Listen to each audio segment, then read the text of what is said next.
The following is the Tony Lasano podcast, an Opie show on the Radio Misfits Podcast Network. This is Free Kicks. So, for one weekend in America, Chicago was the headquarters of soccer this past weekend, don't you think?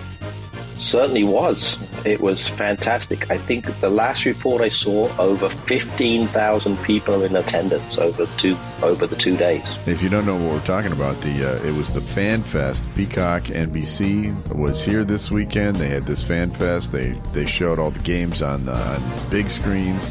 People were there, including someone that is on this podcast. So maybe we'll get a full report right after this.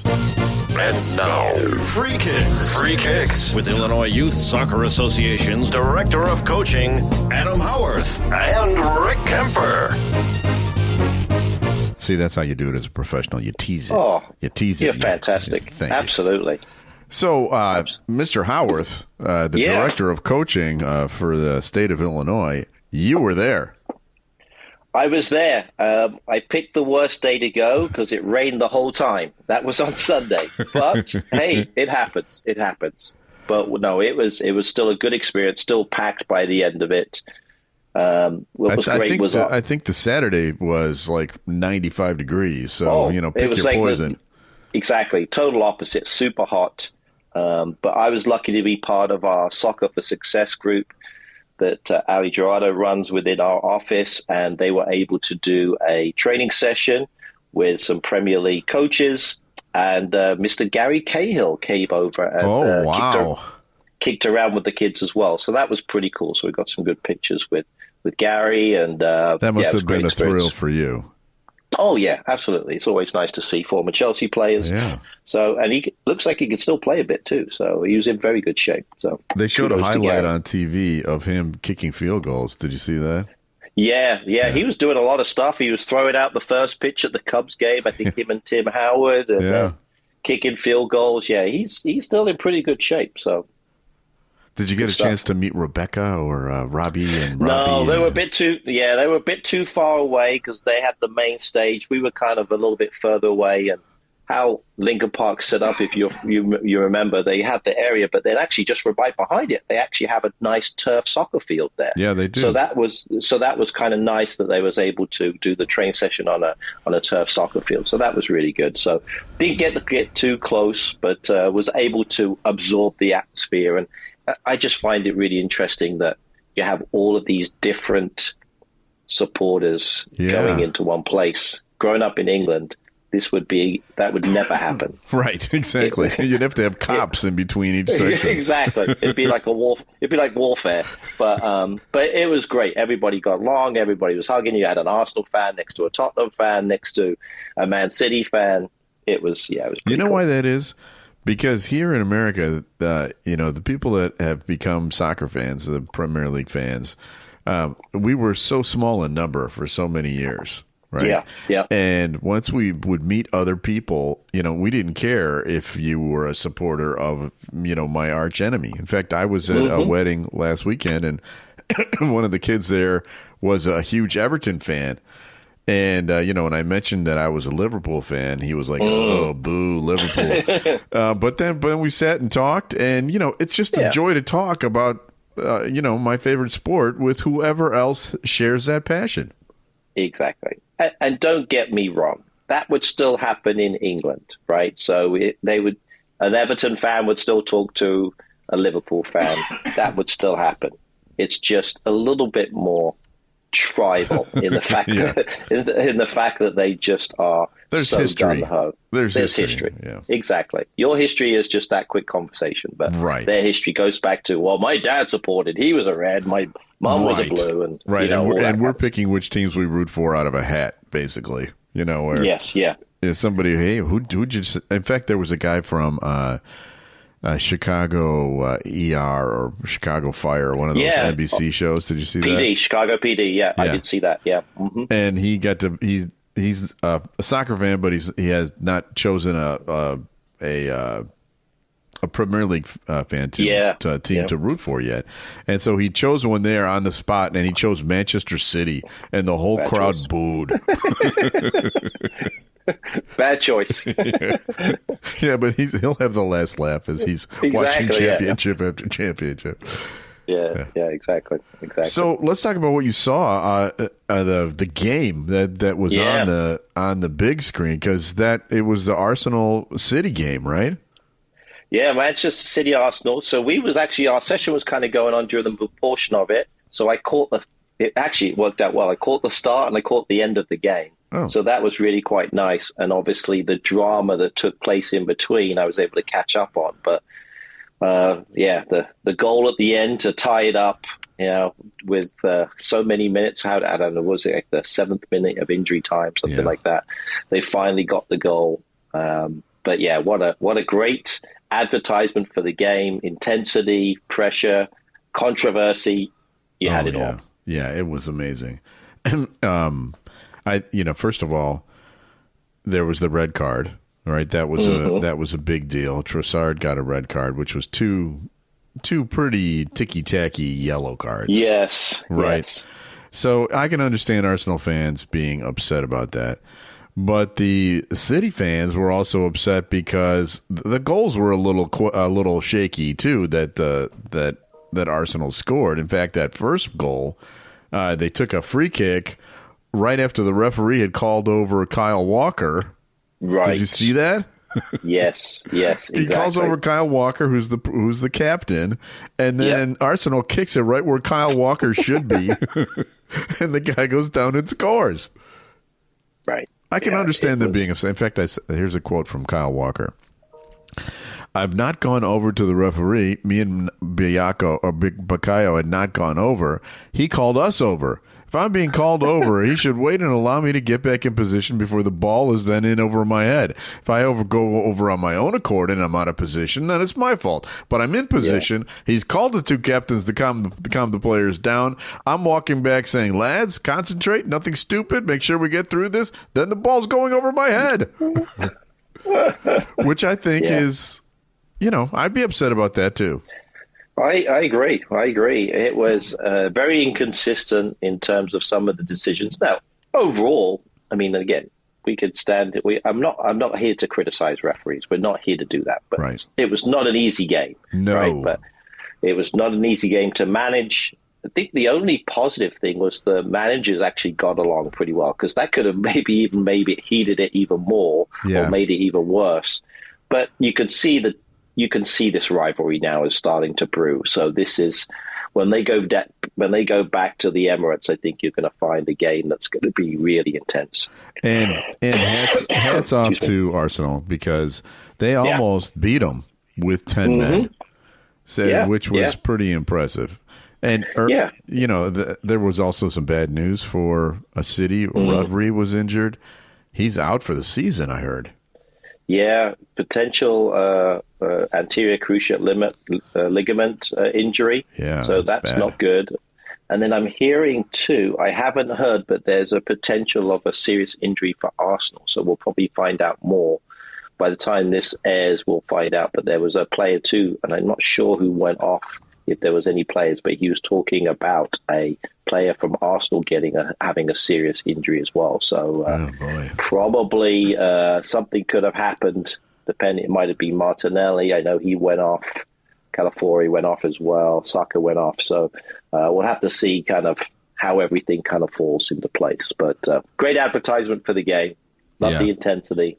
And I think the referee overall did a okay job. Yeah, it's just some of these decisions are just magnified, and that's what ends up happening. And I think a tie was a just result. Yeah, and I think if people are giving Arsenal a lot of credit for obviously holding them off. Yeah. It's not easy to hold them off for 45 plus minutes against. It's hard enough to beat them with 11, let alone with 10. So I think from a confidence builder, I think Arsenal can feel very good about where they're at. And then obviously Man City, it's just didn't get the job done. But still a good game. Great game to watch. That Erling Haaland sucks, doesn't he? I just hope he can hit some form at some point. So I did see, I know you like your stats. I think I saw this stat that now Chelsea has actually scored as many goals as Erling Haaland. So that's a positive side. Well, he's got 10 goals in 5 games, which is ridiculous. He's got now, as a Manchester City player, he's got 100 goals in 105 matches. To give you an idea how great that is, it's exactly the same amount of games that Ronaldo took to score 100 at Real Madrid, which was at his peak, right? Amazing. Well, 5 games played, 2 hat-tricks already. Yeah. So it gives you an idea of how good he is. And I'm just looking at it. He scored more goals than, or as many goals as everybody in the league. So Liverpool and Aston Villa are tied with Erling Haaland. Chelsea's actually the only team that's got more goals than Erling Haaland. Amazing. But everybody else is, less than what he's got. So, he's an absolute force. And I think in a lot of ways, the fact that he didn't play much this summer probably helped him. That's true. He is one of the only big stars, maybe the only big star, that didn't play in either the Copa or in the Euro Cup. Yeah. Okay. Somehow his team never makes it. I still don't quite understand that, but there it is. Mm-hmm. All right, let's talk about some of the other teams. You mentioned Chelsea. They're in 5th place now, which they're actually looking fairly good. I mean, Nicholas Jackson scored a couple of goals. He had a nice game. But the team that I'm really looking at is Aston Villa. They're stacked. They've especially at forward. Ollie Watkins is a great player. You know, he did well with England in the Euros this summer. But how about Duran? Oh yeah, he comes off the bench. He scored 4 goals in the first 5 games. He's a force. He looks like he's being shot out of a cannon. How is he a former Chicago Fire player? That's a great question. And to think we only got 10 million for him, so that's amazing. So I'm hoping there's some add-ons because he's going to get transferred at some point. The interesting thing is, and I've actually, as a coach, for those coaches out there, probably deal with the same situation. This is a tough one for Aston Villa because they've got a great goal scorer in Ollie Watkins. Yeah. They've also got John Duran. And as you mentioned, do you play them together? Obviously, that changes the makeup of the team. Or do you keep it as it is? He comes in as a sub and just makes these huge impacts. But eventually, what's going to end up happening is John Duran's going to get frustrated. He's going to want more playing time. Right. So it's a tough one to manage. Obviously, it's working out right now. And hopefully it continues because Ollie Watkins also scored too. So you can't fault him. He's already got 3 goals this season, so he's off to a decent start. But it'll be interesting to see how it goes. And this Colombian team might be the team to watch. They've got 2 of the top 3 goal scorers in the Premier League, Luis Diaz and John Duran. Both of those have scored a bunch of goals this year. So that's pretty impressive. So, in your opinion, is there a way to get them both on the field at the same time, or would that just mess up the whole system? There's always a way. You know, there's always a way, and I'm sure at times, especially when they're chasing games, they're going to be together. So it's just a question of matchups, who they play against, how it's going to work best for them. Maybe in certain games they could play together. In other games they may not.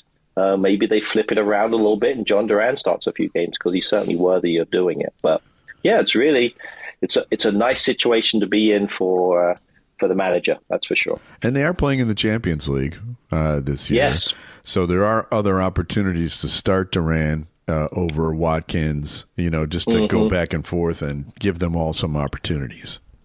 I agree. But yeah, it seems like it's working well right now with the way things are coming in. I think he came in, what time did he come in? Came in the 62nd minute, so plays like 30 minutes. Yeah. Maybe he's happy with that. That's not bad. But when you look at Villa's team, they got some good players on there. They've got a Nana who they got from Everton, looks like a very solid player. Ross Barkley, who was arguably Luton's best player last year, he's coming off the bench. Chelsea's former player Ian Matson's coming off the bench. Solid. It's a solid team. They're arguably one of the best goalies in the world as well. So they got a chance. I think definitely top 4 is within their grasp for sure. Yeah, and neither of us predicted them to make it in the top 4. I know. Yeah. So we'll have to see. The other team that has been a big surprise so far this year has to be Nottingham Forest. They're still, I know it's early. They've only played 5 games, but they've faced some pretty tough teams. They're still undefeated. Do you think that they could? I mean, that Callum Hudson-Odoi. Have you ever heard of this kid? Another former Chelsea player. At some point, I know. I know. At some point, I mean, if we put all these players together, we'll be pretty good. But he's doing great, coming in and creating things and scoring some big goals and assisting when he needs to. Definitely a good player. So, are they for real, or are they going to drop back? I think they've started off well, and that's going to probably save them in perspective of the season. They're definitely mid-table. Yeah. I think Nuno, the new manager, the former Tottenham and Wolves manager, has got his system, and it seems like the players are buying in. They've got a good striker in Chris Wood, who seems like he's been able to hold the ball up and score some goals for them. But again, they got some decent players, and against a Brighton team that's very good too. Right, that's what I'm saying. Yeah, so that was I think that was what I thought was really impressive, was the fact that they got a result. And your favorite players playing for Nottingham too, Mr. James Ward-Prowse. Yes, I know, and they beat Liverpool. Mm-hmm. Which fantastic. I know. I know. Sorry, go ahead. It's their only loss this year. Liverpool. And I watched that whole game, and, Nottingham Forest deserved to win. Yeah. They were defensively, had a game plan. They took it to them, and it was at Liverpool. So lots of credit for them. So, So I don't think they're going to get into Europe. I think this solid start's going to help them. Probably going to relieve the stress of those Nottingham Forest fans, that they're probably going to be safe in the middle of the pack. Yeah, I think that's right.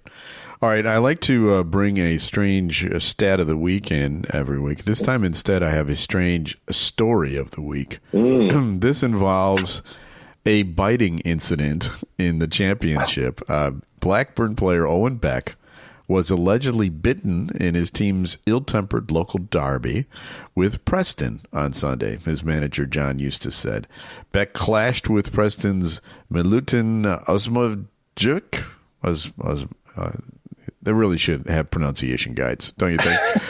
With replays appearing to show Osmajik's face in contact around the back of Beck's neck in this game. Now, Beck was kicked out. And Dwayne Holmes was sent off in the 89th minute, but he had a bite mark in the back of his neck. So it's, the ghost of Luis Suarez showing up here again in the championship. What is it with the biting? It's a great question. I don't know if it's... I really don't know. In all your years playing soccer, did you ever have a game in which one of the players bit another player? No, definitely not. I mean, I've seen some crazy things, but not biting. That's for sure. It's it just doesn't make any sense as to what happens. And this was a heated game. This is a derby, Preston against Blackburn, right. So they're within miles, only a few miles of each other, just a really weird one. And Milutin, I think this is his first season with Preston North End, so he hasn't been there very long. So hopefully he lasts the whole season. Well, hopefully he gets suspended for biting the guy. Yeah. All right. Free Kicks is brought to you by the Illinois Youth Soccer Association. Illinois Youth Soccer has been proudly serving the Illinois soccer community since 1975 and will be celebrating our 50-year anniversary in 2025. Oh, wow. Illinois Youth Soccer is a nonprofit corporation, official state association and charter member of U.S. Soccer Federation, administers U.S. Soccer Federation coaching programs, the Olympic Development Program, and U.S. Soccer Federation referee programs. For more information, go to illinoisyouthsoccer.org. Okay, time for your favorite part of the show. Time now to guess the Premier League star. And I have to warn you, this one might be a little hard. Oh, great. Yeah, but I think you can do it. All right, okay. All right.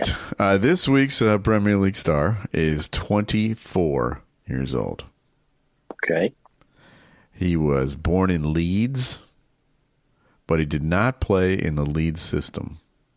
His parents moved to a different country when he was 3 years old.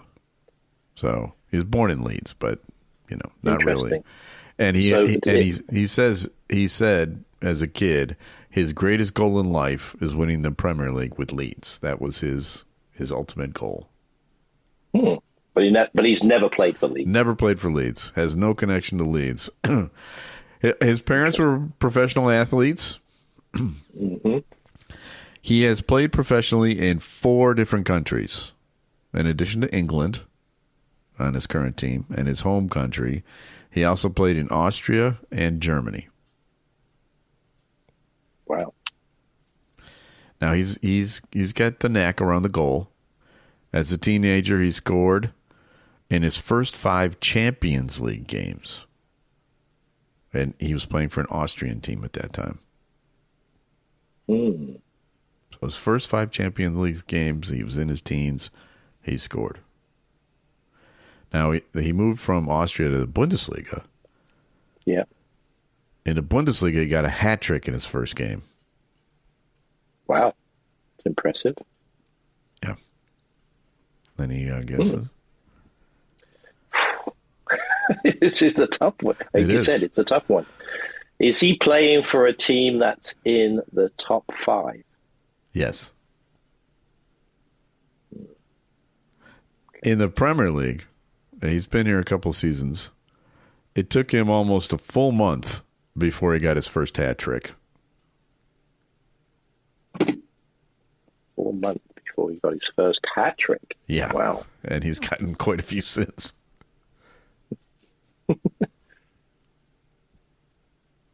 Well, I mean, when you think about it, I mean, obviously, the player that comes to mind as soon as you see that is obviously the player who scored a lot of goals, and he's currently the leading scorer. So, and I think he did play in Germany. He played in Austria. Has to be Erling Haaland. Well, that would be too easy, wouldn't it? But yes, you're right. See, there you go. Did you know he was born in Leeds? Well, yes, I did. I did because his father played for Leeds. That's right. That's why he was born in Leeds. So his father, obviously, so he could have theoretically could have played for England. That would have been awesome. He could have. Oh, imagine. What was he thinking? Imagine that. We would have won. We would have won something. We would have won something by now. I'm pretty sure of it. Yeah, but, I would think so. But he's only 24. Yeah, so, I mean, he's only 24. Yeah, he's going to be so good. He's already so good. All right. Anyway, and here's an interesting, quick little story about this. And I actually do this. I talk about this in a presentation. He actually, when he grew up in Norway, he spent his time, and this is probably a great advertisement for community clubs within our system within Illinois. He spent his time for probably the majority of his younger years with the same 30 to 35 players. So they trained together, they played together before he ended up going to a professional club. But he really says that helped ground him as a player before he moved on to, I think, Molde, which is an academy team in Norway. So, wow. But interesting, he played with the same players. It was kind of a rotational type of situation. Played lots of different positions. Obviously, now we know he's the true number 9 for Man City, but definitely helped him play lots of different positions. Yeah. So there you go. I just love watching him, and there's, and I hate City. And I'm not. I never root for City, never. But there's just something about him. If he has an inside track on a defender, it's all over. Oh yeah. I mean, if the ball is anywhere near him, he can put it in with his head and both feet, and he's got long range. He's fast. He's got it all. Mm-hmm. Yeah. He's the atypical center forward. The only thing that I would change is his hair. Yeah, I'm with you there. All right. Looking at some of his younger pictures, he's got a good haircut. But this most recent one, I'm not so sure. Yeah, I'm pretty anti man bun just in general, but bun with shaved side ahead, that's the worst. That's the worst combination possible. All right. I better get rid of my man bun then. Okay. You should. All right, it's time for my favorite part of the show. Now time for Adam's Weekend Soccer TV Tip.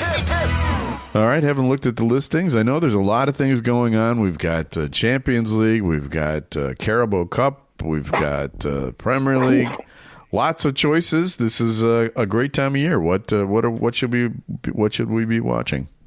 Yeah, I think it's just this week is just warm-up games to watch everything. Like you said, you got the Carabao Cup. You've got some big games coming up here. Chelsea plays today against that soccer powerhouse of Barrow FC. That should be interesting. So lots of different types of games this week with different teams playing. But when we get back to the Premier League, here's the two games I'm going to recommend. One Saturday, one Sunday. Maybe this is my new way of doing things. But Saturday, I think, is going to be a really good one because both teams have been playing very well. Plus, also, it's a great atmosphere. Saturday morning, you're going to have to get up, set up that coffee maker, 6:30 in the morning, Newcastle versus Man City. That should be a really good one at Newcastle. Yeah. So that should be a good one. But if you don't want to wake up for that one and watch it on tape, which I think you might do, I'm guessing Sunday is the game you want to watch. And this, I think, and we haven't spoken too much about these two teams, but these, I would say, two teams that are probably struggling or flattering to deceive at this point. Man United at Old Trafford against Spurs. Maybe if Man United struggle, maybe if Spurs struggle, maybe one of their managers might be under a bit of pressure in this game because they've both been struggling a little bit. Now, Spurs did get a win on the weekend, but Man United they can't score any goals. Yeah. They've spent all this money, but they can't score. So we'll see how it goes, but that should be a good one. So Sunday, 29th of September on USA, that should be the game of the day, Man United versus Spurs. And there's a Monday night game too, don't forget, next week. Okay. Well, that's all good stuff. Man United not looking good. It's fair to say, don't you think? Yeah, middle of the table. They've got to figure out some things. They've got to find a way to score some goals. That's the biggest thing. They don't have anything. I mean, their player Haaland out is not helping them, but they got to figure it out pretty quick. And the fact that there's rumblings already about managers being fired. I read something about Southampton's manager being on the hot seat. They have had a bad start, but it's 5 games. I know. It's tough. Yeah, Southampton.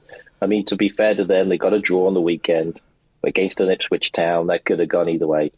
Those are the games that Southampton needs to win, right? So to give them a good chance, and I think that's where the frustration comes from. So. All right. Well, next week maybe we'll talk about some of those teams down at the lower end of the spectrum. Free Kicks is brought to you by Green White Soccer Club. One of those kind of clubs that an Erling Haaland could join with all of his buddies and play and get his base of soccer knowledge ready for the Premier League. It's right here in Mount Prospect, lovely Mount Prospect, Illinois.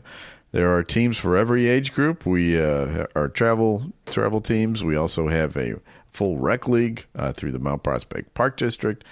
Go to Mount Prospect or go to greenwhitesoccer.org to find out more information. All right, we have people to thank. We need to thank our executive producer, Tony Lasano. Tony was on vacation last week. That's why we were on vacation last week and didn't have a show. We also need to thank our distributor, Ed Silla, with Radio Misfits, the Radio Misfits Podcast Network. Great Talk Radio isn't dead. It just moved to a better place, radiomisfits.com. And Adam and I will be back again next week with a brand new episode of Free Kicks. The proceeding was a presentation of the Radio Misfits Podcast Network. Find our other great shows on iTunes, Stitcher Radio, and at RadioMisfits.com. Thank you. Thank you. Thank you. This has been a presentation of Opie Productions. Tony, can you shut up?